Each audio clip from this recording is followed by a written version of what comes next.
Dark Kid. 1. Hello, everyone, and welcome to apparently a completely frozen screen for some reason. What? What? I don't know what's going on. Hold on. Give me 2 seconds. Give me 2 seconds here, everybody. What is going on with this?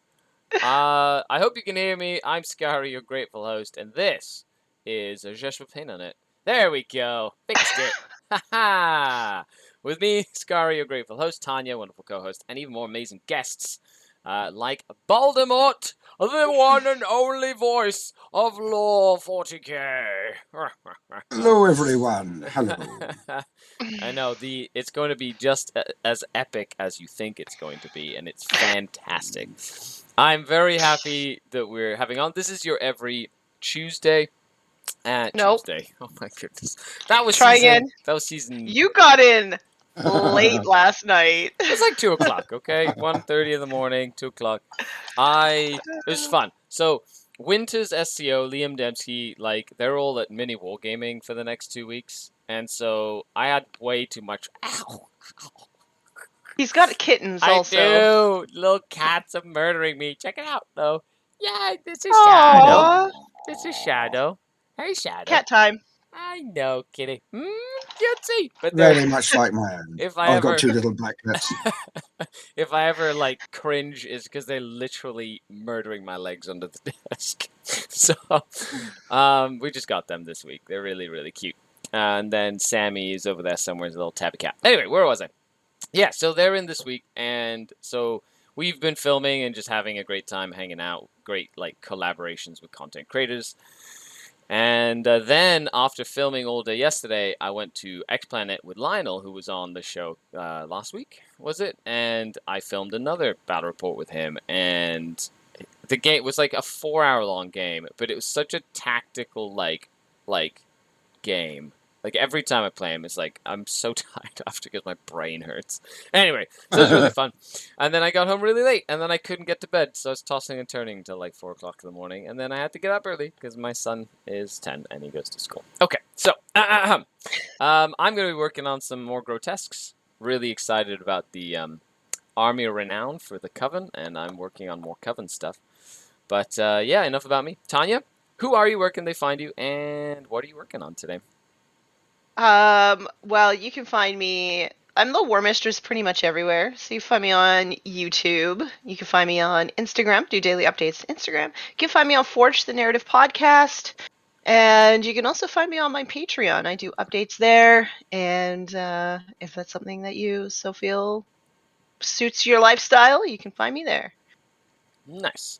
Oh, and I'm working on Noblars still. Nice. How many do They you have they have clothes on now. Oh, that's nice. They're not just naked. Full. They're not naked anymore. They're not naked, but Noblars? No, not butt Noblars, no. Okay. How many am I doing at once? 20. Minimum squad size. Of course. Yeah. Yeah, that's fair. Yeah. And of course, without further ado, introducing our wonderful guest for today's episode 11 of Season 3 of Just With Pain on It, the one, the only legendary voice of Baldemort himself. Hello. Hello. You did great as a hype man. I'm just another fan, and I'm an awful painter. So I'm going to be doing very basic stuff on some Elder Guardians. Yeah. And hoping that it's defocused enough that you can't see how badly I paint. I just don't get the practice, unfortunately. Folks will just be squinting at the screen, and they'll be like, "Yeah, that's good enough." I mean, the name of the show is Just Put Paint on It. Mm-hmm. So as long as there's paint going on a model, it's better than when it started. Correct. Well, I had considered actually doing a horror story by getting one of my nicest unpainted models and then just starting to pour paint onto it. I thought, well, no, I can't afford the counselling for you two or anybody watching. Sorry. It's then we could have a little fund, help fund the traumatic experience of watching someone glob paint on a model. Indeed. Yeah. So, how you're doing? I mean, how's it been going with Winters, etc.? Have you had a good time? He's a legend over here, a legend. Yeah, honestly, it's been great. It's fun because next week I've I'm booking my 2 evenings at Mini Wargaming. I normally do coaching calls and stuff, but I'm going to be filming a battle report with Winters for his channel, and then he's going to be on one of my battle reports for my channel. So I get to play against the legendary 13th, which is going to be fantastic. Archon Skari and his Cabal of the Deadly Mist will be... Absolutely. Oh, yeah, it's going to be great. It's going to be copy me in when you put that up on Twitter. Mm-hmm. I would love to see that, but unfortunately I spend so much time inside my own head I don't actually come out very often. Sorry about that, everyone. So but yeah, do definitely copy me in because I would love to see that. Oh yeah. What do you think your chances are, old chap? I'm hoping good. I know. I'm gonna take many playthings back to the Dark City. that is good. Yep. That's the extent of my of what I'm going to do with Winters' 13th. Let's just say about that. So Baldemort. Where did Baldemort come around? Like, how did you get involved in doing what have become very iconic lore videos on the interwebs? Like, entertaining. Iconic. That's one word for it. Mm-hmm. You take a course in diplomacy. Well done. I get anybody else. It's okay. You present it so well. The stories are very immersive, and you have a fantastic passion that comes through in how you tell the stories, And so, where does that come from? And how long have you been doing it for? And sort of what has inspired you to kind of do that sort of thing? Right, no, nothing to do with you or to do with the base coming off. Right, well, I started the guides when I got made redundant voluntarily from my previous long-term career. And then after that, in between job hunting, because things weren't very good here at that time for people like me, I just started up a little channel, did horribly useless videos for a very long time. Generally because I thought a lot of the lore channels out there were, they're absolutely astonishing. Obviously, I don't want to mention a load of channels on your channel, etc. No, but please, the hardcore lore ones. A rising tide raises all ships. So we do not mind name dropping any and all people if they're positive and it's a good resource for the community. Please, the more people we expose to other audience members and content creators, the better. So. Well, I'm glad you've got that mentality. Some don't. Well, in that case, that frees up this subject perfectly. Thank you. Yeah. So, if you try out 40k series, if you know a little bit about the lore, just even a little bit, it's peak. It's absolutely fantastic. It's the best lore around. But it's not really for starters. And there are a load of other people as well who are very much like that. Say, One Mind Syndicate, Border Prince. Is fantastic. Even some other the comedy sites etc. You didn't see many of them around at the time. Yeah. And I thought I used to be the welcoming wagon at my club, as in Balders. Obviously, don't call me that. But my real name. But I said can you give this guy the beginning the starter game because I was very patient, very nice to people. I like to play narrative games, so I'd let them slaughter me. It didn't bother me, whereas a lot of other people are competitive. Right. And they'd say, how do you learn about all this stuff? And I put them on to the usual suspects, and a lot of them came back and said, well, it's really dry, or you need a PhD in this before you even start watching. So I thought I'd start off with very, very basic lore, but a little story at the start, that came later on, but to help people get into it. Because, if you're just shouting about a space marine, etc., it's all very nice, and it's. I feel it's too hypothetical to a certain extent. Whereas to truly get the size, scale, and horror of the grim darkness of the far future, you need to really see it through the eyes of a normal person sometime. Yeah. Or just have it story. And another thing is for me, I'm a horrific insomniac. I always have been. So I would use a lot of these other guys' channels for sleeping while learning at the same time and other such things. Often just other perspectives, obviously. You But some heard- of them read more of the novels than me because I read quite slowly. Right. I'm more of a codex chap. Yeah. Well, you heard it Um, here first, folks. Baldemort recommends other lore channels so you can fall asleep to them. Well, no, I mean, obviously I'm mine as well. I mean, He's kidding. I'm He's kidding. kidding. I'm That's all right then. kidding. I'm kidding. But I'm low-hanging fruit. Yes. that's how But my interesting mine- they were. No, just so Oh, he no, had no, to no, no, solve but- the problem. No, it's good. It's good. Yeah. I just No, I mean that's what people use my channel for yeah, predominantly. exactly. I think if you actually took away all of the people who went, oh no, you know, I want to do something and not go to sleep, I think I'd probably get about 3 hits a year. I know what I'm good for. But you know, it's light entertainment while people are either trying to sleep or while they're doing their own painting and other such things. And you know, it is definitely one of very those- zen. I will say. So, what did you, if you don't mind sharing, what was the profession you did before you got into into doing content creation? it was an office job for local government involving the care industry, and that's about as much as I say. Yeah. So it's quite heavy. Yeah. It's heavy if you've got a heart and a soul. Mm-hmm. But again, I don't want to go into too much of why I left and all such things because that would get into real life concerns, and that's Yeah. not why we're here, is it? No. We're here to escape from reality, That's aren't we? right. Relax for a little while. That's my role. Mm-hmm. But yeah, I just did an office job, and I had to make people very calm, very quickly, Yeah. over the phone because we're in emergency situations, and get them to open up, feel that they were being truly listened to and heard. And then people relaxed quickly, and then they told me things, and then I took immediate action to try and make the situation better. Yes. So that's why I just have a bit of a relaxing, soporific voice, because I found that if people, even if you spend 5 minutes relaxing people, everyone else will be like, oh, you know, why are you spending that long? And it's like, well, yeah, but if we're both going to have an hour conversation, you're going to have 20 minutes of them still being in a heightened state. And I've got 5 minutes of that. And then after that, everyone's relaxed and I get a lot more information out of them. Right. And see the nuances so I can take appropriate action that they need instead of what they say they want. Right. Because that's rarely the same. Yeah. No, So, and yeah. that's you know, and well, I will say, like, you know, and yeah, I'm assuming you spent a few years doing this and kind of like, because One or two.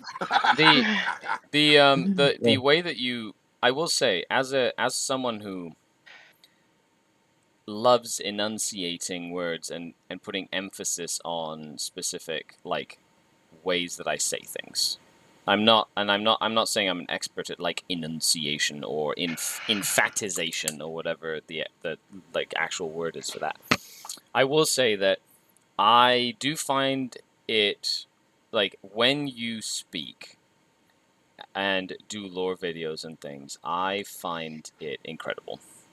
Like, I love the way that you convey the emotion and the story and the setting. Ow, this cat is murdering my leg. That you're conveying the setting with your like voice, like the intonation of how you say it and things. And I love how calculated it is. And I love how it really brings across the feeling that you're trying to convey. And that's like that. Not everyone can do that. That is not an easy thing to do. So Well, you see, I spent from the age of 7 onwards role playing, so and GMing, games mastering from about the age of 10. yeah, So I'm used to putting on lots of dopey and silly accents and trying to, you know, kind of act through it. But I hate the word act, because the problem is, if you say someone, "Oh, can you do some voice acting for me?" they suddenly become actors, and then after that they over-pronounce everything, and you're like, "Oh, come on, guy. You just need to be a human being in that situation. yeah, Please do that instead." yeah. So yeah, I don't consider it acting. I consider it role playing, and then I don't become what we call in England a bit poxy. Again, I always like to remind myself that all I will ever do is give someone an auditory foot rub when they get back from work, the real work that makes the world go round. Right. I am a support service, They are the Space Marines. I am the apothecary, that is all. If not the chapter chef. And that keeps me grounded. I'm getting attacked by cats. It's hilarious. They are literally climbing all over me now. This is why we Your new kept cats clawed out of the fiends. studio. Yeah, they are clawed and fiends, 100%. And I'm now the Beastmaster. And they will be a part of my real space raid soon enough. But that's awesome. I really, really like that. That's cool. I actually tried my hand at some voice acting for a little podcast that's doing some Necromunda stuff. Yeah, it was really fun. They needed somebody who could voice a number of Eschers, so I got to like play around with different voices to make them all kind of sound different, but I had a lot of fun with like the Juves, like the really young girls. Yep, Those were just so super fun. So yeah, so I think I feel so sad because I wrote this whole like sort of campaign for a system that's like D&D Light, but it's called Morkborg, and all like the group fell apart before I even got into be the game master. So it was nice to get to sort of like flex those muscles a little bit after everything sort of fell apart. So yeah, I'm so excited to hear how that comes out in that Necromunda podcast. Oh, well, again, if you could copy me in, that'll be great. Then I can have a listen to that as well. That'll be fun. Yeah. Again, one of those things. I think with voice acting or anything else like that, a lot of it comes down to experience and blah, blah, blah. And I just don't have any, so I'm just very lucky. I'm sure you'll kick the cobblers out of my efforts. Oh, I don't know about that. I don't know about that.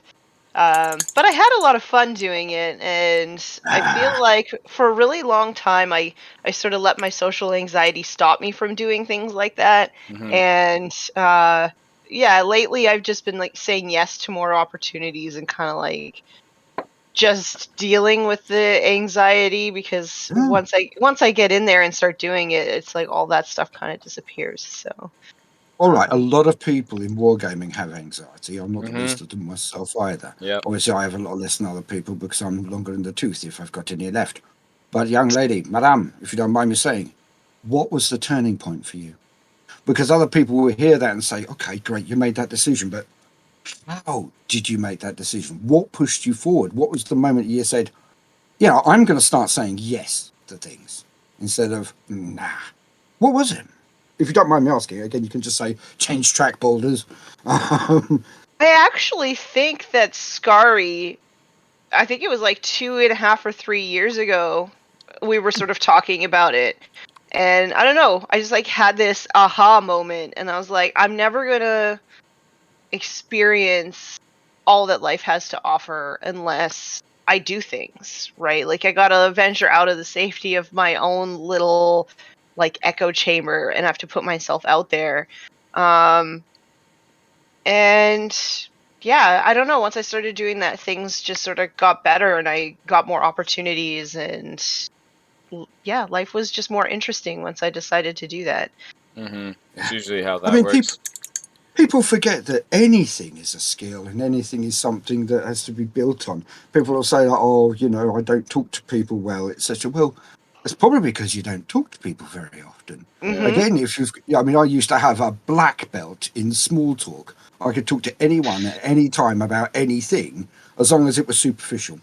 You know, being deeply English as well, it was perfect. And everyone said, oh, you're really outgoing. And I was like, absolutely. But don't invite me over for dinner, because that means we're friends then. And after that, I'll go, oh, hello. I'll be tongue-tied. So there's a lot going on with social interaction. And it can be so, how to put it? You can beat yourself up about absolutely anything and everything instead of just moving on. I think the only difference between someone who has social anxiety and someone who doesn't is someone who doesn't knows that if they say something wrong, they can always just say, oh, I didn't mean that. Or, oh, no, I didn't think about the words I used. They don't mind about making an error and just smile. Whilst the rest of us, when we do go through some social anxiety, or the periods when we have, it's a case of, what if I make a mistake? oh, I'm stuffed. Ah, Right. and we build it Yeah. up in our minds, don't we? Yeah, I think for me, I sort of started to take a step back and say, like, oh, if a stranger said that to me, what would I think? Mm. And normally I wouldn't think anything. So then I'm just like, okay, well, I'm just going to thank my brain for having these weird, anxious thoughts because it's just trying to protect me, but I'm just going to continue on down the path. Mm-hmm. No, it Here makes you sense. are, face revealing on YouTube, on the internet. You have we would say balls of steel here. I don't know what the American version would be. Same thing. Same thing. Balls of steel. Balls of Yeah. steel. Cojones of a goddess. That didn't come out right, but the intention was there. Yep. Whereas me, I don't do face reveal. I don't want to do that. That's pretty cool. I want to take a couple of minutes to go say thank you to everybody in chat. Hi, chat. I know I see you there. I am reading the chat. Thank you very much, Riverwind, for the super chat. Really appreciate the support on the channel. Thank you so much. Really appreciate it. Excuse my horrible typing. No problem. Excuse my horrible reading of your typing. Because, yeah, that's the real offensive thing. That is definitely what I will do. If you are from Baldur's Fireside community, represent with the fire emoji. There you go. Put your fire emoji down if you're part of the Baldur's Fireside. Excellent. Xanthiades. Oh, sorry. I told my Discord guys I would like a couple of them to turn up for moral support. And then after that, I realised I couldn't actually read and paint and talk at the same time. They're definitely here in the chat for you. There's definitely fire emojis in here for sure. Thank you, everyone. I'll catch you later. Hopefully, have a chat with you tomorrow. Which is rare for me as well. Do you do any hobby hangouts on your Discord, like voice hangouts? No. My problem is I find talking like this difficult. Right. The only person I have ever agreed to do live with is yourself and another channel you probably wouldn't want mentioned because he's rather contentious, the Australian comedian chap, who I won't mention, but he's one of those things. But yes, this is the first thing I've done live since doing that role playing thing for Cubicle 7. It's an exclusive, is what this is. Boom, well, semi-exclusive. Yeah, there you go. I don't do live, and unfortunately, with my own Discord, I do talk to people, etc., but mainly through text, through the medium of text.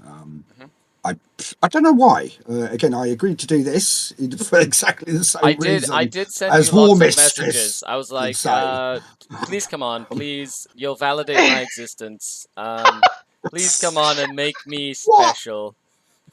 Right. I was your fan before you. I was your fan before my channel even existed, mate. I was watching your Eldar and your Harlequins and your Drukhari rundowns, and they were fantastic. Back when I had time to paint and do other things. Well, it's like as a content creator, you try and keep up with other things, but sometimes you just. As soon as you jump into the content creation part of content creation, you have almost no time to consume content creation. It's crazy how much of a. There's a little bit of a disconnect because you're like, yes, I like it. You watch the odd thing, or I'll listen to one of your lore stories or something while I'm painting. But they'll be like, did you watch this latest bat report from Tabletop Tactics or I'm like, no, I don't have time. I'm filming bat reports and editing stuff and painting. I don't have time to consume content, and I feel bad sometimes, but it's so true. No, I know what you mean. But on the other hand, I would rather my main content creators, because obviously I have fans, etc., like Remlays. I want him to have a great life. I want him to have lots of pastimes. But let's be honest, that greedy little goblin inside me says, "Come on, Remlays, come on, Border Prince. Stop watching a bat rep and make something for me to watch." So I can because I ran out the other day. I had watched listened to absolutely everything from 40k Theories, and I had a moment. I had to go outside, have a cigarette, wander around. Felt like I'm shedding a manly tear, of course, but a manly tear because, oh my god, I've outstripped what's there. So I do really get it when, say, someone turns up and says, come on, Balders, get on with it, and I'm like, I'm literally working as fast as I can while retaining what quality I can, Mm-hmm. which isn't high in the first place, but I do my best. But yeah, I do get it. I absolutely get it. I mean, because again, when I was very, very down, I always found your chirpy face telling me what was going on with the Dark Eldar, etc. Was fantastic, even though I didn't have the willpower at the time, because I was rather depressed to even make my Dark Eldar. But I had my stack of boxes and such things, and I was like, Skari has given me all of the knowledge for me to truly destroy the lesser races. It takes only a moment for me to put them together and then bring pain to the scum. And yeah, I mean, it was there. You know what I mean? It was there. I Fantastic. really appreciate the lore channels because I feel like they do offer a way for people to interact with the hobby if there are barriers to entry for them. You Yeah. know, the hobby is really expensive. There's a lot of people who would like yeah. to play, and for some reason, their local community either doesn't exist or can't really offer any help to get them into the hobby. And I'm just glad that channels like YouTube channels exist for those people so that they can still experience the hobby in some way and have a community, right? Because a lot of the content creators create really nice and sweet communities full of people who support one another. And I just think that that's like such a magical thing. So I'm glad that these Oh, yeah. communities exist.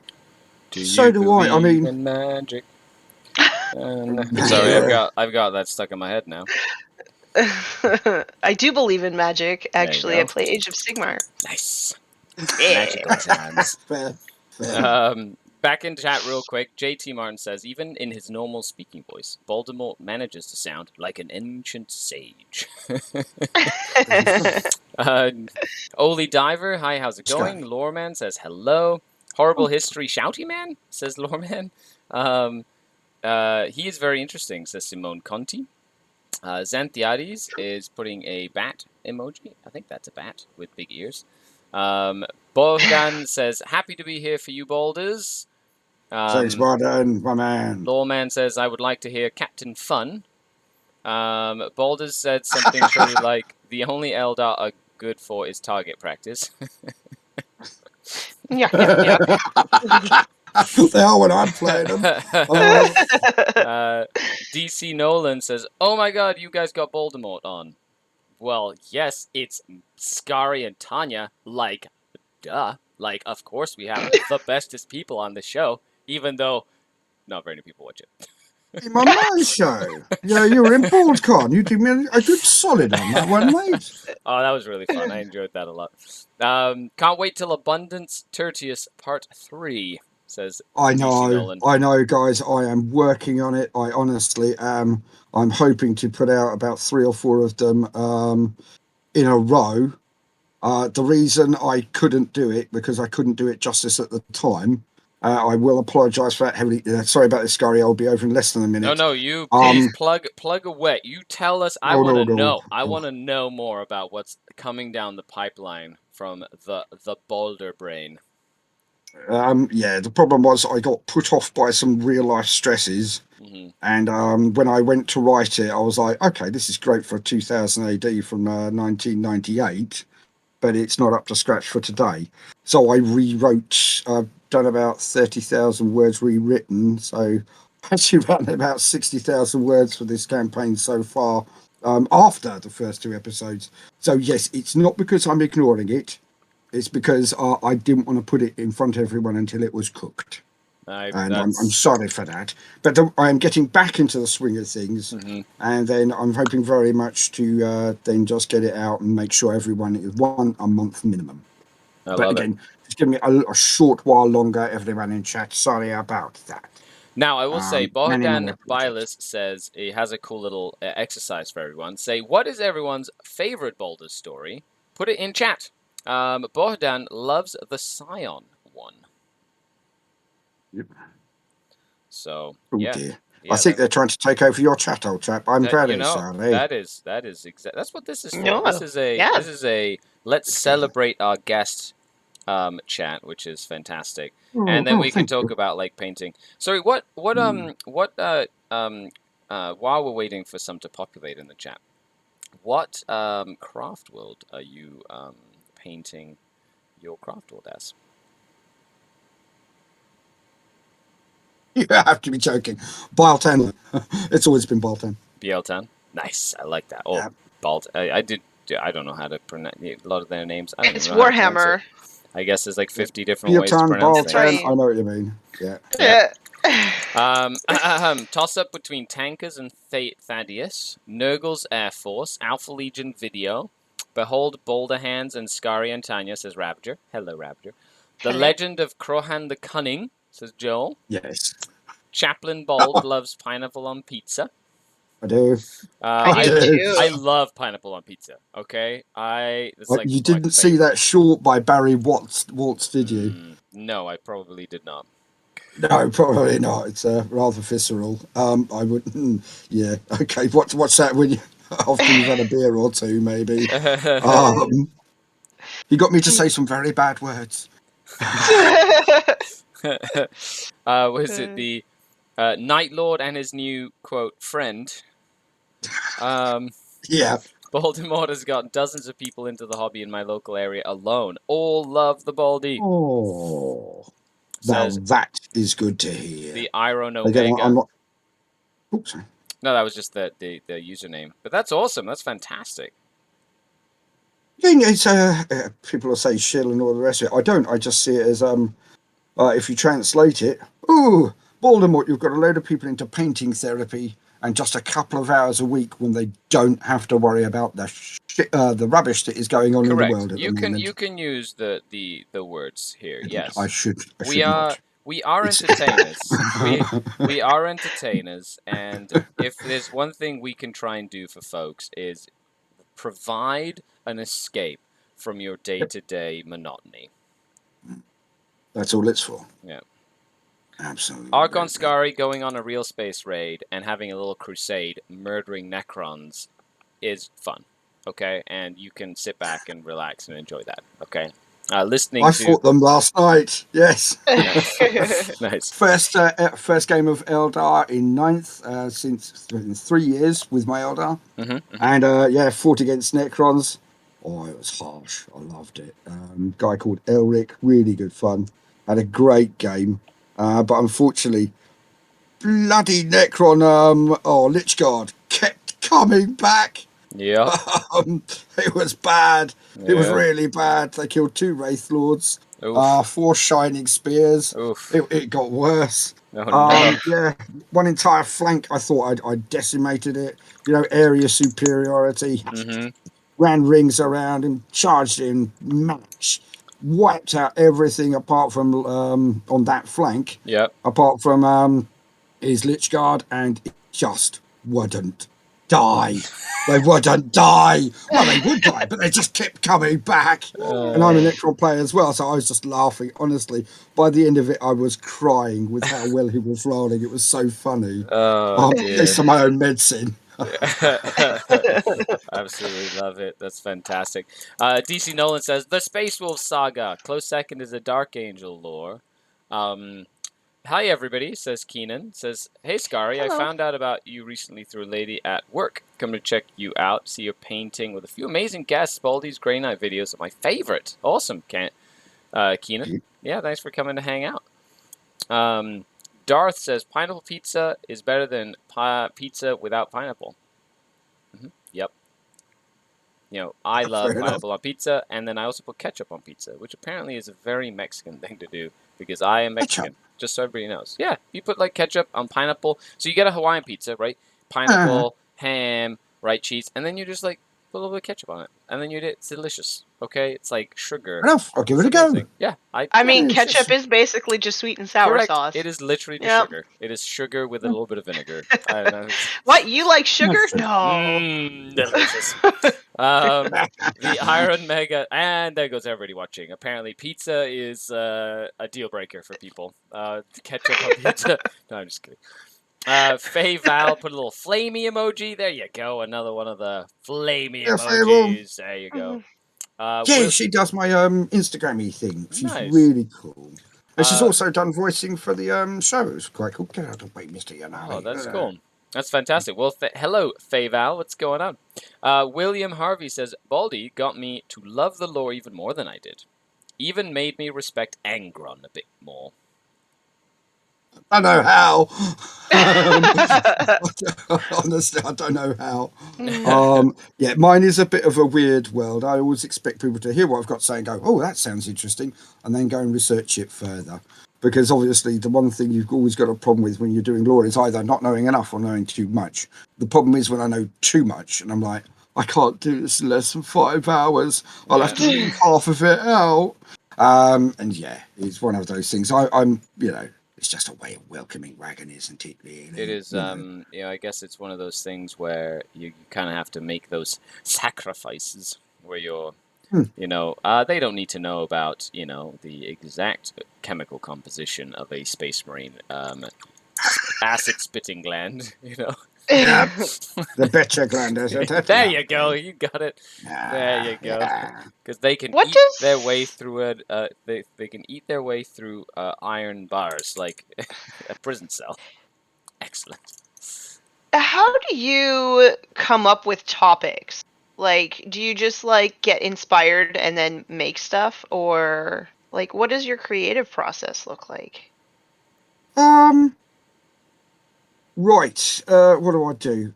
Sometimes it's a case of what's there. I mean, everyone does a little bit of meta chasing, but I try not to. Mhm. What I think generally is okay. I know it's a bit strange, but what should I tell people this week? Ooh, what have I not told them? And I get a bit excited. Then I'll plot something, and then I'll go walk around in my garden until I've got a story. Unfortunately, this week, so for example, I was going to do a huge piece on the High Lords of Terror, and I got all of my notes together. I got everything ready. This is going to be great. Then after that, after about 3 hours of wandering around in my garden, which is very small, so it is literally walking in a circle or an oblong, whichever. What then we like to call I just didn't have them. onandulating. Yeah, fair enough. Well, then there you go. That's a fancy word I learned. What is that? To onandulate. Onandulate? What does that specifically mean? It's like literally the act of walking back and forth or round and around in circles. Kind of like a caged animal It's like does perambulation, inside of the... but yeah. Yeah. To onambulate. I know. Ooh, I I shall learned look that that up later. one. That's lovely. I like words. I like that was a fun word. Yes. I learned that one. I'm like, It is. I use it a lot more than I probably should because I'm very proud of knowing that word. It gets it to sink in, doesn't it? But yeah, I mean, what happened is after 3 hours of not being able to think up a story, I said, okay, I'm not going to do that. I'm going to do something else. So now tonight I have to wander around in my garden until I find a new angle and a new story and then get on with it. So for me, a lot of people emphasize the lore, and I do. I try to. But again, I don't like it to be too contentious. So I do a lot of quoting from codices. I know some people say, I just try to read everything off Wikipedia. Well, generally, it's not. Generally, it's codices. But again, that's more of a paranoia of, am I remembering second? Or is that fifth? Or is that sixth? Or is that seventh? Or is that eighth law? So sometimes I just think, okay, well, let's open this up and then after that, get for it. Because when I started as well, a lot of old grognards dragged me down back alleys and were very mean to me. And then after that, I found out that half of them were actually wrong, and I was right because I was reading from the new codices and they were the ones who were in error. So I kind of used it as a bit of a security blanket, and I shouldn't do that really. But again, unfortunately, I read quite slowly. But I consume words and ideas instead. I play around with them. I'll often close the book and go, "Oh, that was good. What does it mean, though? What effect does that have on the overall Imperium?" So yeah, I do read quite slowly. So some of the newer books, etc., have gone further than I actually know. So, but again, for me, it's a case of if I can get people interested, then I don't mind being wrong as long as they're interested. They go and check it out and go and find things out. I try not to be wrong, obviously, but no one's perfect, and I've got to release multiple videos a month, so I can't spend 20 hours. Do you try and stick to 20 days on each video? Do you try and stick So to I do my a best. schedule, or do you usually just kind of go by inspiration?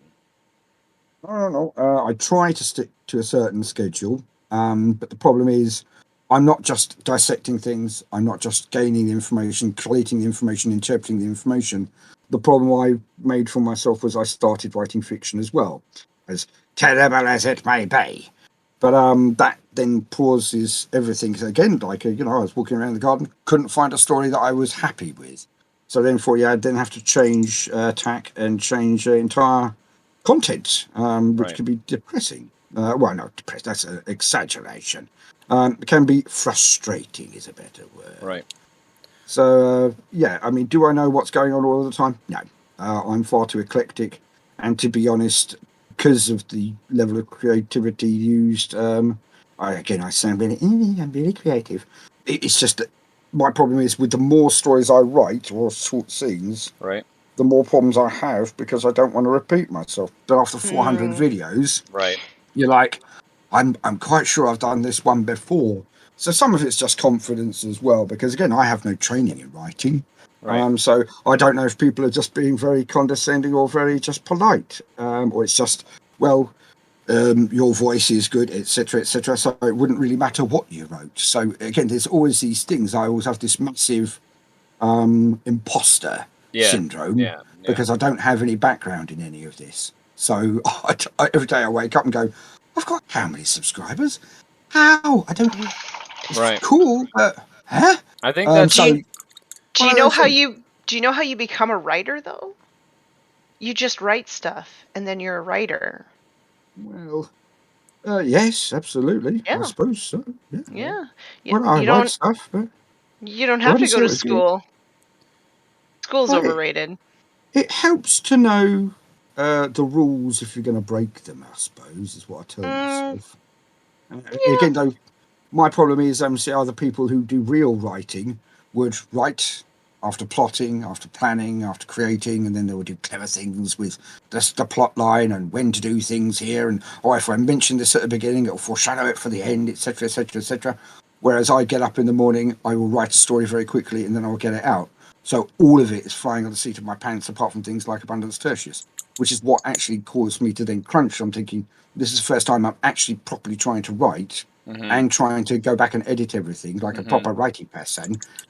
So again, for me, it's just pure luck.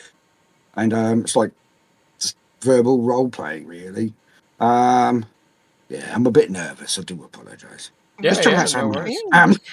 that's really interesting to hear your creative process, because I mean, what I do on YouTube is not technically it's not creative, but I still kind of look at it like it's a creative process. I've had people ask to be guests on my talk show, and it's just like a little talk show. It gets like a few hundred views. And I've tried to make it work before, because normally what I do is I pick the topic and then I find the person that I think is perfect to explore the topic with me. So when people ask me to do it the other way, it kind of made me realize that there is a little bit of a creative process even in this more analytical kind of content. So there's a huge amount of work in there. There's a huge amount of creative energy as well. Never talk yourself down, boss. I wouldn't want to do what you do. And again, there's this fixation with huge numbers, like 1 million and and all of this. But and again, if you just sit down and say, you only get a couple of hundred, that's hundreds of people who are logging on to hear you talk about things.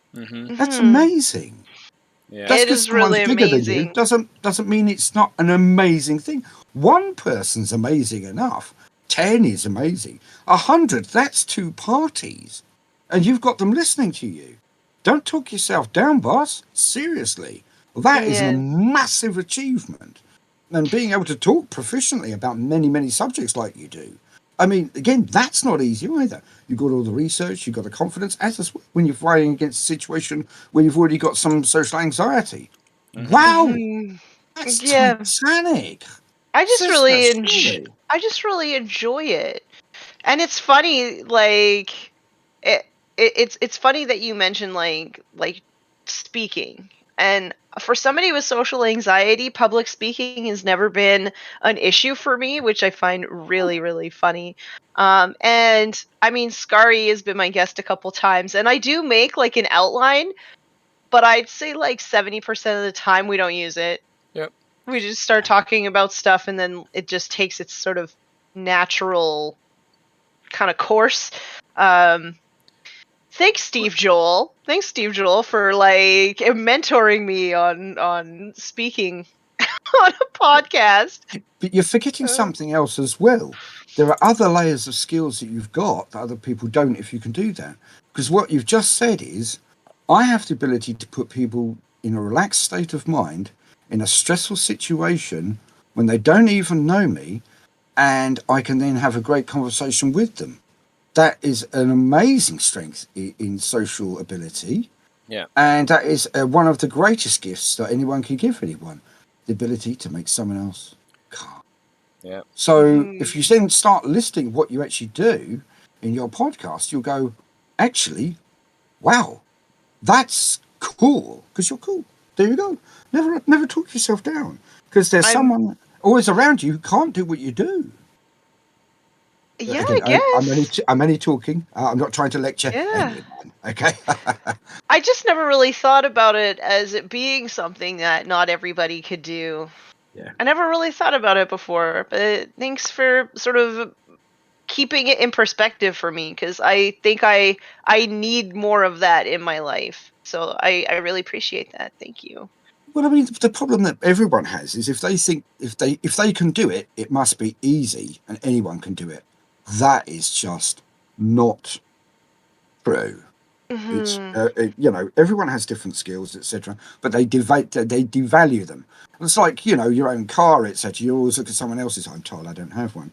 You always look at someone else's car and say, "Oh, I wish I had that one." Whereas actually, you've got a great car; it does exactly what you need it to do, etc. But you don't value it because you own it, because you're not special in your mind, and therefore it's not special. Whereas actually, when you turn around and you talk to someone who doesn't have a car, oh my God, you can go at how much speed per mile? And if you talk, and if you talk to someone else who can't do what you do or doesn't have the guts to go face reveal and other such things, you're talking to one right now, dude. That's incredible. But again, everyone does it. If I can do it, it can't be special. Not true. Not true at all. Some of the things that anyone does, are just incredible. They just fail to see that. That's all. Well, I will That's say true. that that just the philosophy, right, of and the thought process that. Well, first of all, yes, what we do is not easy.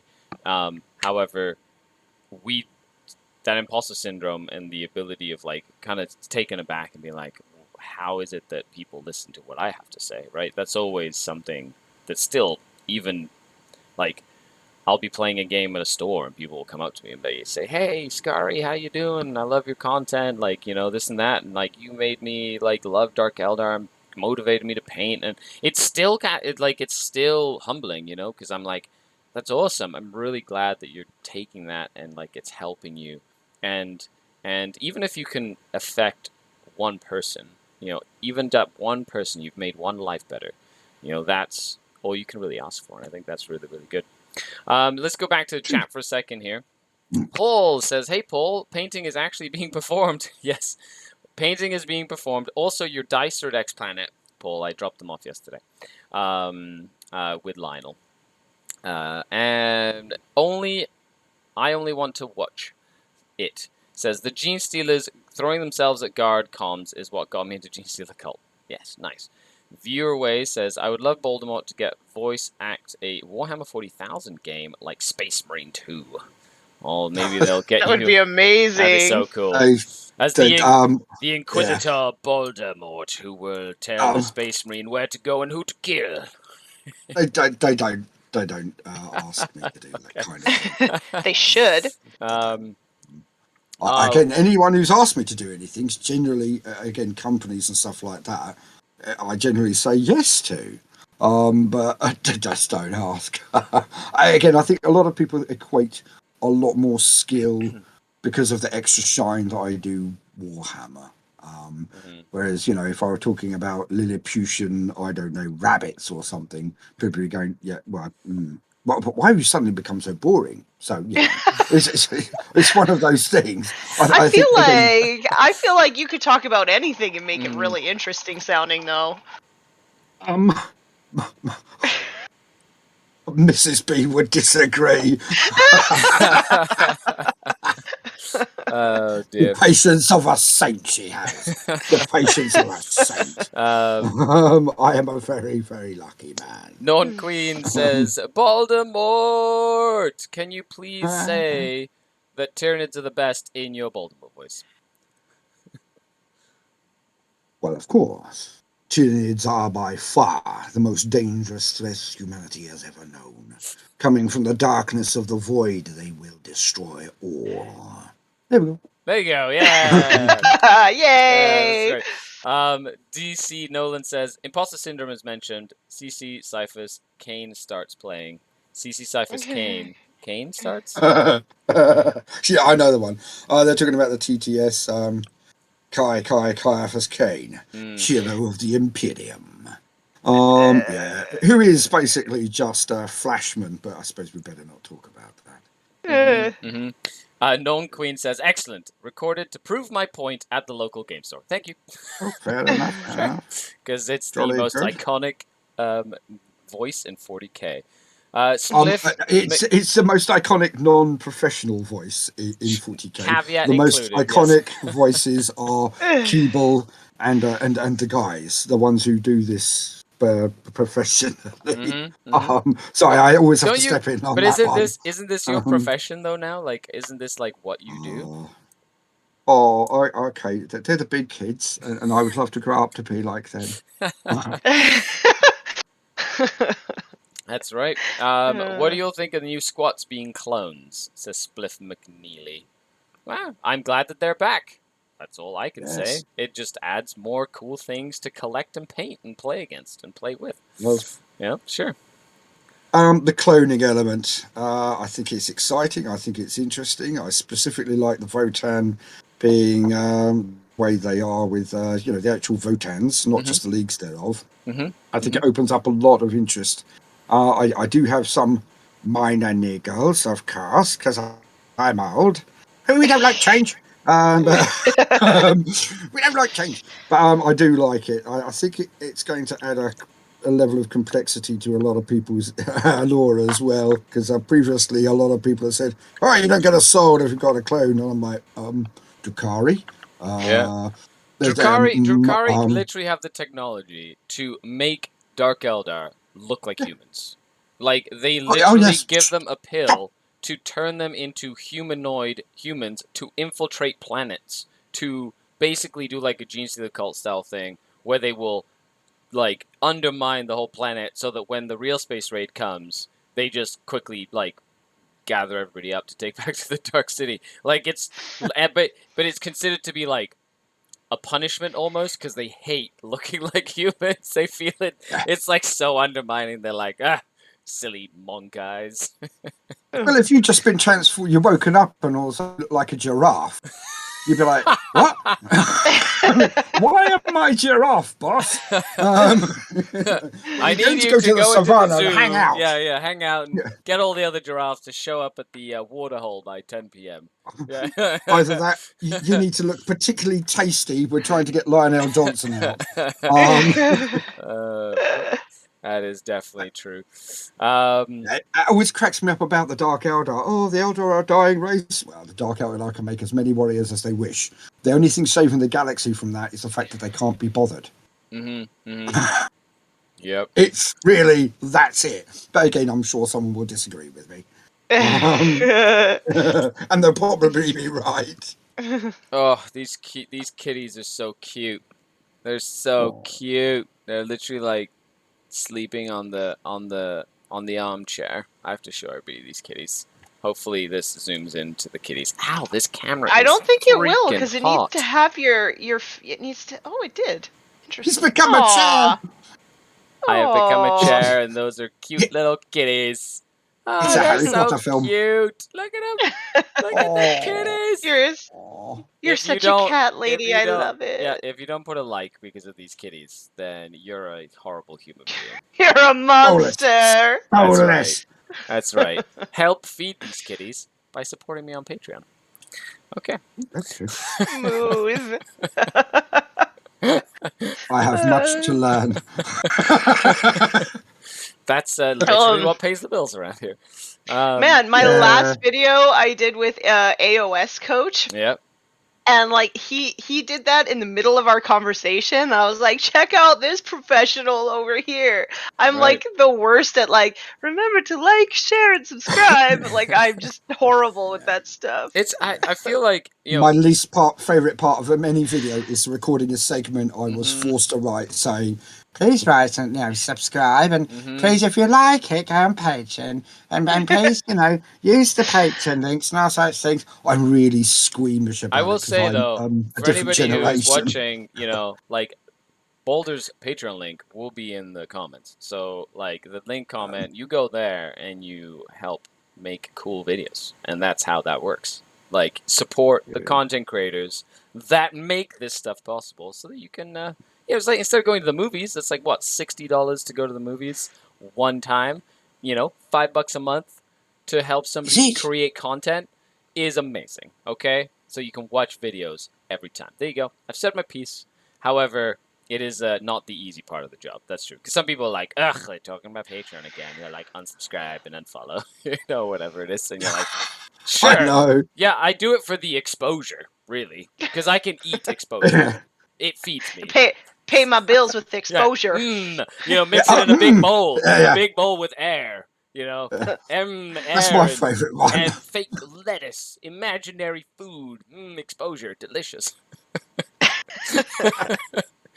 My favourite is when someone actually emails you and says, can you do this for me? You're like, yeah, all right. Okay, then after that, it's the people who offer no money who are then, right, on the third line, I'd like you to change that. And on the seventh line, I'd like you to change this.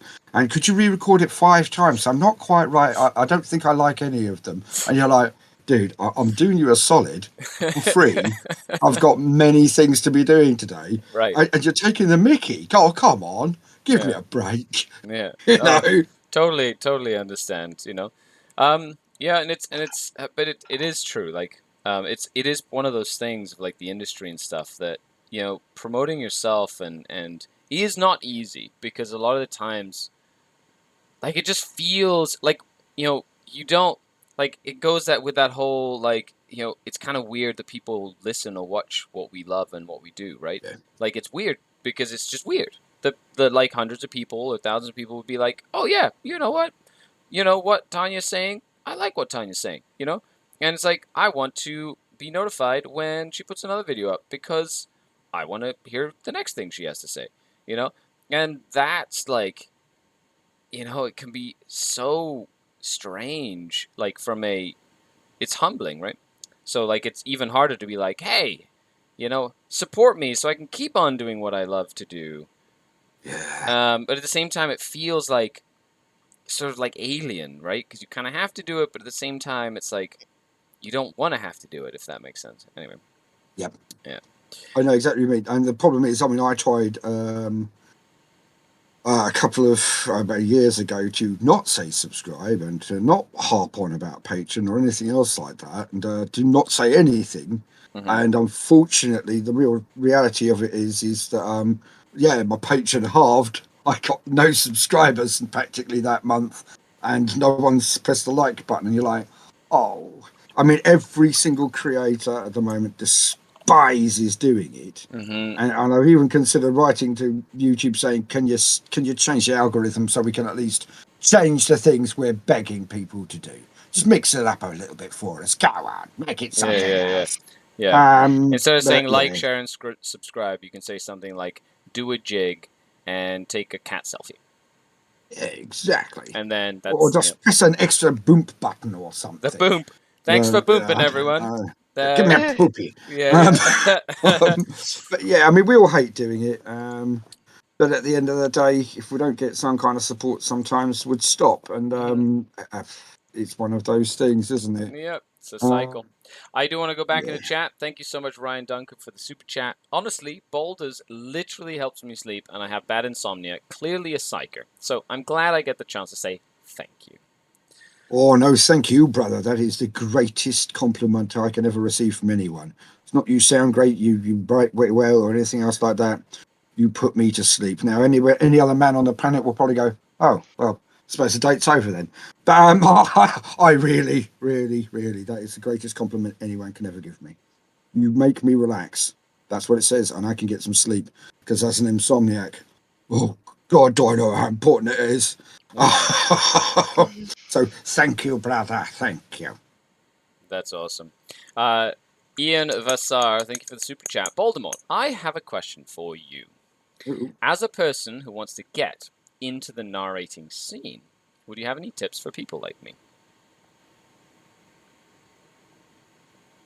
Right. Yes. Okay. There is a channel. I'm going to presume that you're from the other side of the wet to me.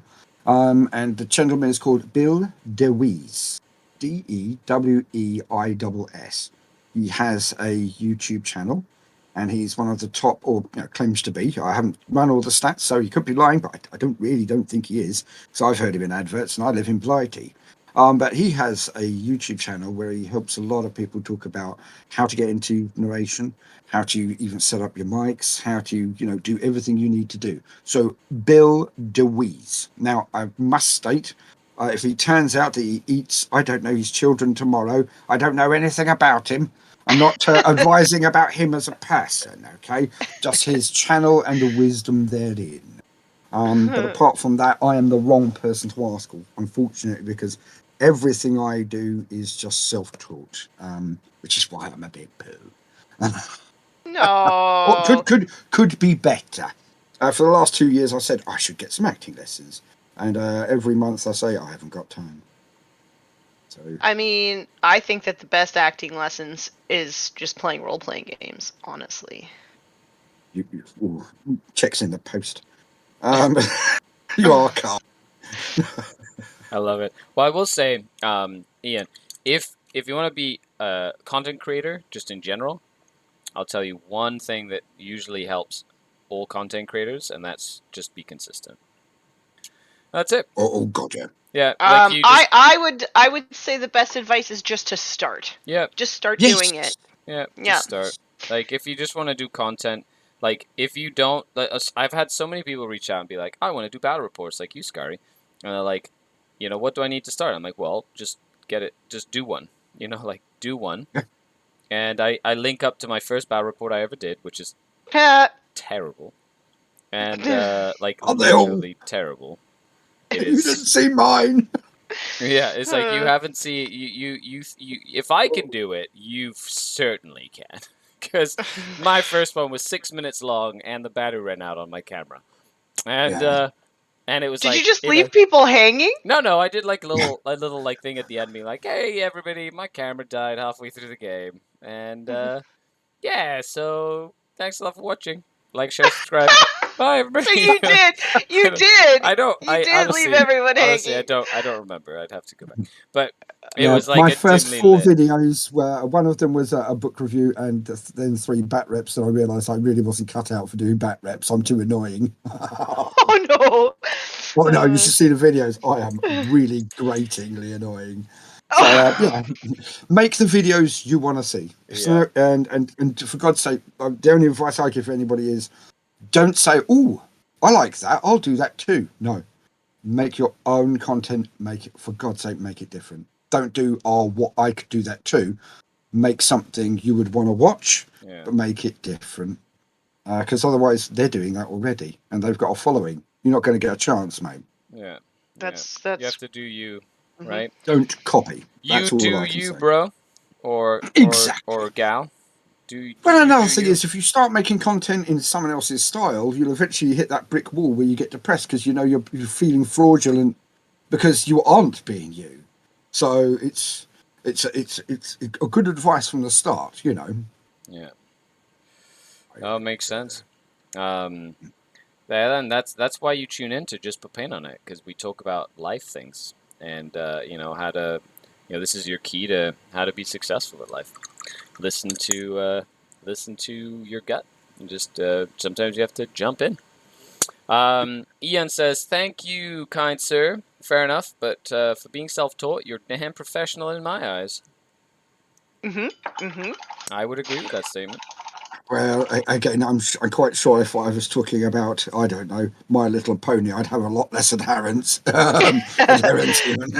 Honestly, I would listen to you talk about My Little Pony, though. That would be epic. Could you do like See, episode I think that might breakdowns? go on the bit on the strange side, wouldn't it? Hello, I am Baldemort, and I'm speaking about My Little Pony. Yeah, I'm into it. I would watch that. I would totally, I'm into totally watch that. That would be amazing. Little Sparkle Toes has decided to have an argument with Little Twinkie Eyes. I don't know the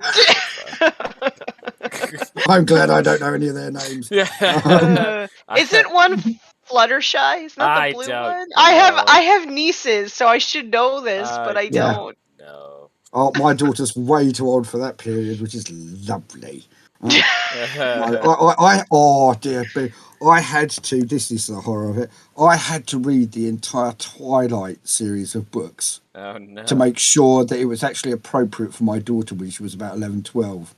Everybody in the admin pool was like, "Oh, it's very raunchy," but it wasn't. If you actually didn't have any context of what they'd be doing, it wasn't raunchy at all. But I had to read every one of those bloody books and watch the films before she did. It was a nightmare. I did not enjoy it. So you I feel like that would be my personal hell. Are you team Yeah, oh, it Vampire or was. team what's his name? Team Jack or Team Smith? No, I'm Team Wood Chipper. Throw them both in, and there we go. And let's just make them meld up together. It'll be fine. Get some glue at the end. I love it. I'm Team Wood Chipper. Excellent. Team Wood Chipper. Wood Yes, Chipper the lot of throw them. them both in. Because they are all assholes. Every single one of them in that entire film or book series, they're all gosh. total assholes. I could do a breakdown. We're using psychology, but I would froth and spit too much. The paint would be washed off my fingers through my spittle. There would be so much rage going on. But there you go. Absolutely love it. My parents let me read whatever I wanted. They trusted me enough to know media versus reality from an early age. I was lucky, says Ryan. Oh, fair. Yeah, good parenting, Ryan. My Ryan's parents would always look at the cover of the books and be like, "This is not an appropriate book," and then they'd not let me read it. Yep. Fair. You know, so I was they would be- like one of those advanced readers. So my mom just sort of sat me down and was like, "You can read whatever you want, but if you don't understand the context of it, like we need to have a talk about it." So Yeah, it makes sense. I know. I mean, I learned to read. My mother was very nice and taught me how to read from a very young age, and I was always quite ferocious in reading. But then I just slowed down in the speed. But obviously, ability's been quite good. I have to say that. But yeah, it's just a lot more topics can be a lot more. How to put it? Visceral and technicolor than you would usually find in books that aimed at YA before. So that's as close as I'm going to that subject. None of my damn business.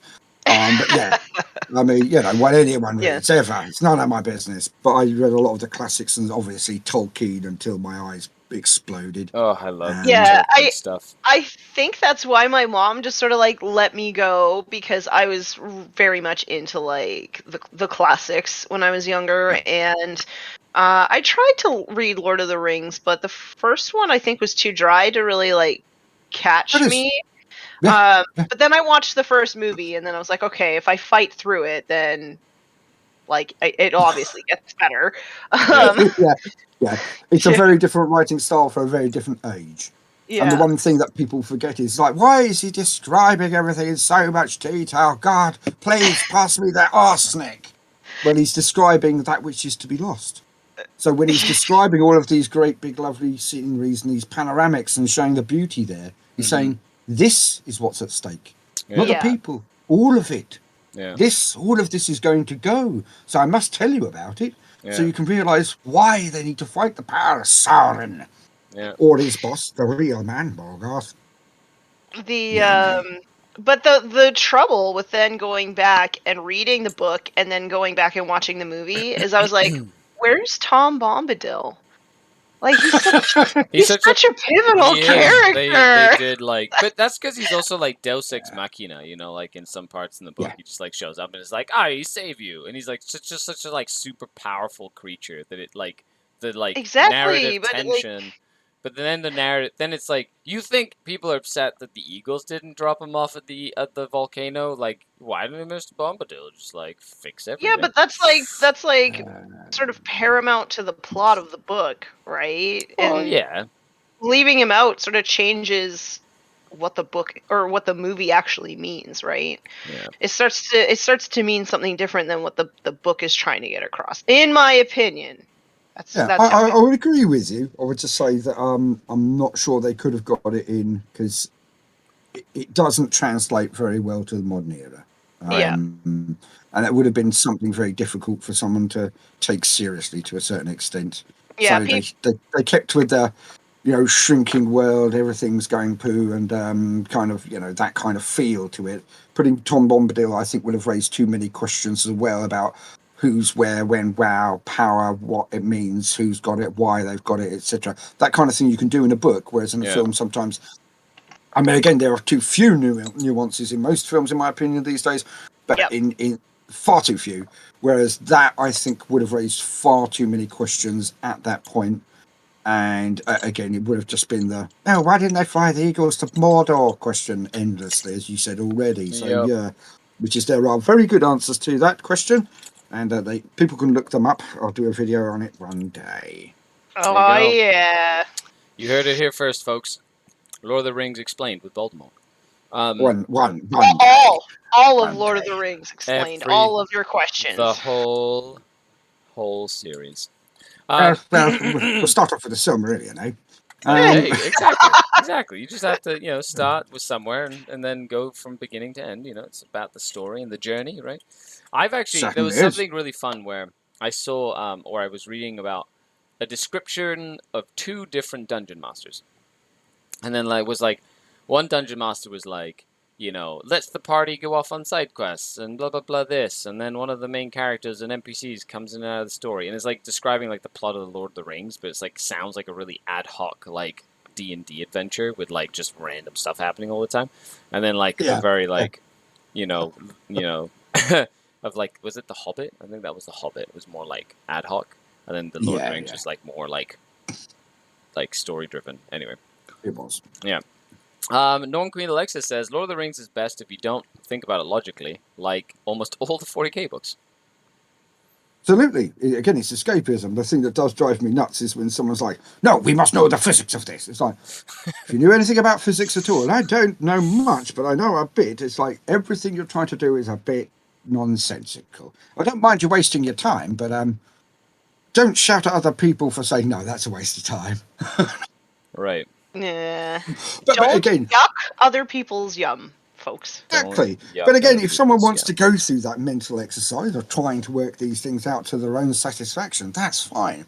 What you then find, though, is that these people then try to lecture everyone else. And it's like, well, half the laws doesn't agree with that, mate. And why are you getting so angry? Is one of the other main questions I have for that. But again, it's what I love Warhammer. You've got so many different layers of things you can look at. You've got the painting, collecting, you've got the books, you've got the TV series and all the rest of it. And you can take any part of it, any character group, etc. Look at their human level, look at the alien level of it. There's so much there for people to enjoy. It's such a broad church. And I think we're stronger for that, Yeah. Mm-hmm. So that's just been... No, I totally agree. It's a good way to look at it, right? Which is really, really awesome. So in what way, are you hoping to sort of like expand your storytelling? Are you going to just kind of, are you happy kind of just doing what you're doing? Do you have any sort of like big dreams that you'd like to sort of like accomplish at some point with like what you're doing? One day, I would hope to somehow have the skill to either do some voice work and writing, because unfortunately, I know how to put this. my endurance isn't what it was 3 years ago because of lack of moving around. And yes, I could get more exercise, etc. But there becomes a time in your life. Oh, look, I'm not ancient, but there is a time in your life when you say to yourself, okay, I can go down the gym and make everything better, etc. But I will never be at a certain level, etc. anymore. I'm never going to get more endurance in this, that, or whatever, because unfortunately, every roller coaster has a high point, and then when you get to that high point, you are then coming down. Unfortunately, I am at that stage, whereas I am now coming down. I'm not coming down that quickly yet, but it will speed up over time. So YouTube is hard, as in it's not hard, but it's the constant where you have to churn out work all of the time. And it doesn't matter what's going on in your life. If you need to pay the bills, you've got to do it. Yeah. And there will be a stage whereas I hope I am skilled enough to either do voice work or writing, etc. And then one day be able to just put out a video when I like what I've done and I want to share it, instead of okay, it's 8 o'clock in the morning, get your ass downstairs, okay, have a couple of cigarettes, coffee, start research, write the story, record, edit, get the pictures, put it all together, out, bang, okay, have dinner, start on the next one. Right. Yeah. And I'm it's one of those things, it's a very, very hard treadmill. I describe it as a train. It's going about 80 miles an hour. And people say, oh, could you just step off for a second to come over here and discuss this with me for 4 hours? And you're like, that's cool. But if I get off the train, I'm going to splatter across the floor. Right.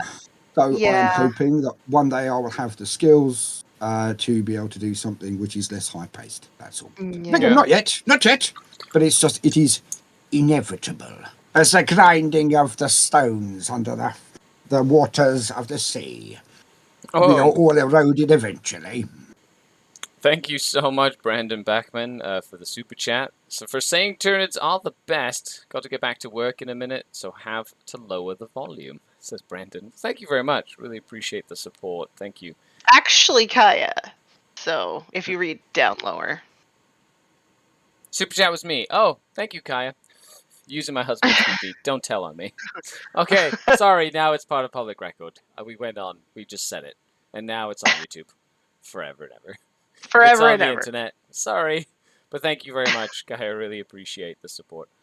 Xanthiades says, "Loreman, my God Emperor. Oh no, honestly, they should just cast Balders for reading 40k audiobooks." I agree. We could definitely. We should start a petition. Yeah, start a petition. But if you put my work against Keeble or Longworth, you would tell. You would be able to tell. And those because guys you make very unique work. You are yourself. Yeah, exactly. I'm good for what I do. It's like, oh, he's not entirely crap at painting. Oh, sorry, you're not at writing. He's not utterly useless at voicing. Woo! But as if you put, like a trainee boxer against a prize fighter, it lasts less than a round. And if you put me up against Keeble or others, you'd go, yeah. Stick to the order. Yeah, you are very humble, Mr. Baldemort. I don't know. I think that it should happen, and then the audience should make the decision, though.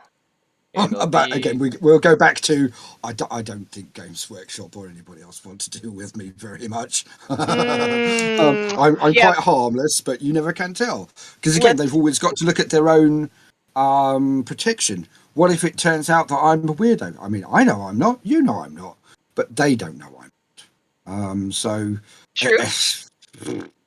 And then after that, they've got a minor disaster on their hands, as in this YouTuber who's got loads of followers. This now turns out to be, I don't know, eats babies or something again, and they're covered in this entire sewage. So either that, or they're just gone, no, it'd be far too difficult to work with, because I can't read out flat scan like they would either. There are lots of things you don't hear.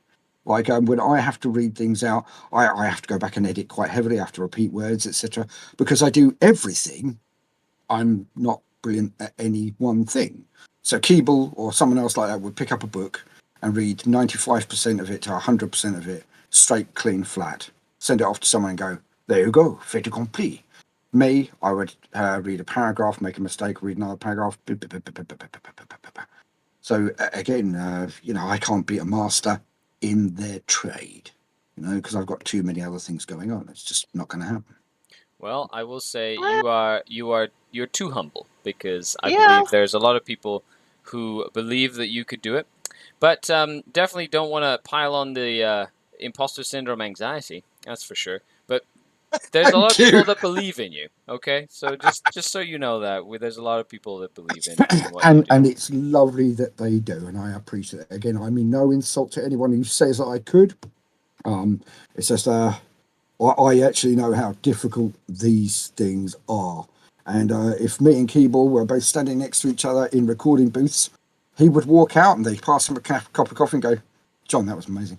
And then what would happen with mine is the door would get kicked in and the editor would come in and beat me to death with a baseball Do you think that like? bat because I don't have enough time to deal with your mess. But do you think that they're just born able to do that, or do you think that No. it's like experience? No. They're trained, they're experienced. You can tell by the way they've done it, and also if you listen to very early books that they did to something they did much later on, it's decades of experience. It's training, it's couching, coaching. Sorry, couching. Coaching. It's making 1,000,001 errors, which I'm still making. They've made, and they go, I'll never do that again.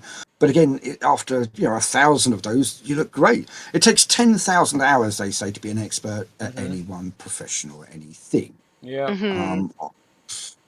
10,000 hours. Hundreds, but they've done 100, 200,000 hours versus my much less.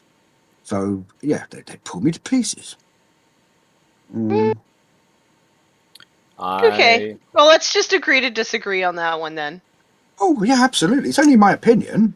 That's right, because the chat seems to agree with me. Oh, fair enough. That's what Again, makes I'm not good disagreeing content. with anyone. I'm not disagreeing with anyone. I'm just holding a different perspective. I'm going for green on these. To I match, can't like, see my what you're Raiders. painting. Oh, sorry. These guys here. That was you can't see the models that I'm painting. Well, we are coming towards the end of the show.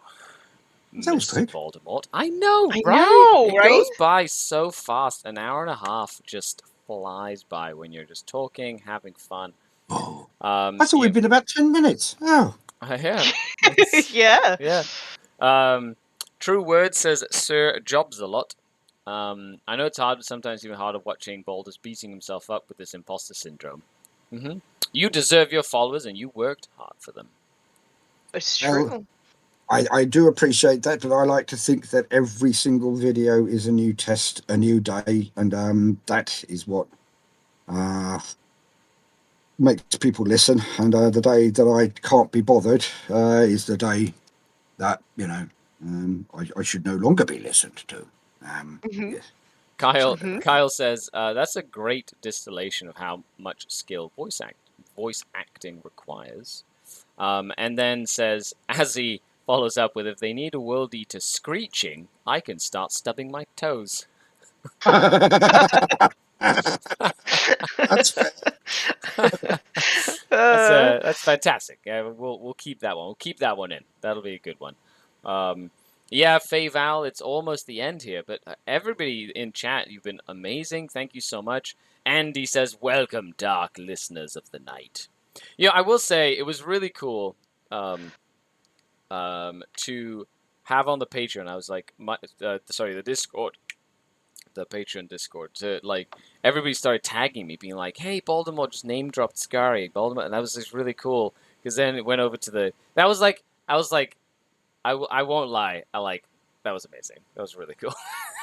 that was so awesome to be like legendary Archon Skari. I was like, oh yes, that's Skari. I like fangirl big time. Just saying, that was awesome. That made my day. It's But, fantastic. again, though, I've been watching you a lot longer than you've been watching me, mate. This is far more of an honour to me than it is to thee. It was cool. It was still cool. Like, Skari's been like a character, that's been like, years, right? That I've just, created this. And it was so cool that, like, it was amazing. I loved it. I love the description of the Dark City and, like, the thought process of the characters and, like, going, to the arena for the first time. It was fantastic. It was really, really good. That was awesome. Mm-hmm. Oh, don't worry. Again, unfortunately, I'm always behind on asking people to do things. And we were going to do one video together about 2 years ago, but then unfortunately, a big name chucked out a video and I was like, yeah, well, I'm not going to touch that for a while. So I'm sorry about that, Skari, but I'm very much hoping when we do get that nasty fellow in my channel to start working, that you might just take a whirl on the dance floor for me. And voice him thyself. Excellent. That'd be amazing. I'd love that. That'd be so cool. Bohan says, one last fireside represent. Make sure you put your little fire emojis in chat to show your support for a Baldemort. So, before we finish up... Oh, thank you, Borden. Sorry. Well, that's okay. Before we finish up, one last time, where can people find you? And what project do you have coming up that people should be excited about? Oh, me? Yeah. Right. I'm sorry. This is where you I'm give on your YouTube. address. Yes, sorry, boss. I'm Baldemort from Baldermort's Guides to Warhammer, and I'm on YouTube. I talk rubbish on Twitter. That's usually when I'm tired and strained, so I wouldn't bother following me there. It's dribble. Whereas I generally send ducks to Valrak. And yes, anyone in the chat, if you could do me a huge favour, I know I shouldn't really ask this, but I will. I do feel that Valrak, Chapter Master Valrak, does need more ducks in his Twitter feed. So please do comment on all of his messages with ducks. It's a movement. We feel that we should be sending him duck pics. I mean, obviously that was a typo at the time, but we're leaning into it. Amazing. I'm totally gonna go do that. onto his feed right now after the show. I'm gonna put as many different ducks as I can, and I'm gonna say Baldemort says you like duck pics, and then I'm going to just post a bunch of duck pics on his feed. Amazing. And if anybody is interested in the Old World or Total War, etc., one of my other good mates there is the Great Book of Grudges. Go and have a look at him. And again, on my channel, I've got links to loads of other channels, etc. Just go and have a look around. There's an amazing community out there. I know some people have arguments and there's positives, negatives, and all the rest of it. But I like to think that all voices should be included. And there's a producer or a provider for every mood, as well as every content type. So don't fall into a hole. If you like one thing, try the others every now and again. Just get the other perspectives if you feel like it. I love it. Thank you so much for being so kind, so patient, and so amazingly generous, both War Mistress and, of course, the fancy Archon. I'm not wearing my tie today, but I have been told I can't wear hoodies anymore. So, because I'm not and allowed. You still got hair. I'm That's not allowed true. to be I have comfortable. to wear hoodies. Just saying. No, it's also like massively hot outside. It's like almost like 20 degrees Celsius outside already, and it's not. It's like 12 o'clock. It's going to be another sweltering hot day today. Other than that, thank you so much for coming on. I will be putting the link to Baldemort's Patreon in the comments. Make sure you check that out and go support amazing content creators that you love and enjoy. But before we finish up, Tanya, why don't you tell us a little bit more about where they can find you real quick, and what do you have coming down the pipeline? Okay, well, you can find me on my own YouTube channel. I released a video yesterday. I release videos every Wednesday. You can also find me on Forge the Narrative podcast. And if you like grown men being sassy, I really recommend that you tune into this Saturday's episode of Forge the Narrative. You can also find me on Instagram. I do daily updates there. And if you want even more hobby content or you want to support what I do, you can also find me on Patreon. What's going on Saturday? Sassy? That's a strong word. Who have you got? Saturday? Oh, I'm on a podcast and we release episodes on Saturday. But yeah, it's I don't know why, but normally I'm the sassy one, but for some reason we recorded last night and all the guys were being sassy, and I'm just sitting there like, well, tides have turned. All right, starting to the time of the rub month. off on these boys. Yeah. Yeah. There Oh you no, go. men have a circadian rhythm as well. They're probably just having a moment. They're all singing with each other in the sass. I love it. I just want to say thank you so much, chat, for hanging out. Thank you for the super chats. Thank you for the likes. Thank you for all the stuff. Thank you for hanging out with us today on episode 11. We're about a third of the way through season 3. We have more guests coming up every Thursday and Friday, 11 a.m. Eastern Standard Time. That's Toronto time. Thank you so much for coming to hang out. If you'd like to support the channel, you know what to do. I've been Skari, your Grateful Host. That's been Tanya. And that has been The Hands of Baldemort. And we'll be signing off until next time. Don't forget to hashtag just put paint on it. Or in Baldemort's case, try to put paint on it. It's true. Look, one that's not as bad. There you Ta-da! go. Ta-da! Bye, everybody. You're all awesome. Thank you so much. Bye. Do, do, do, do, do, do, do.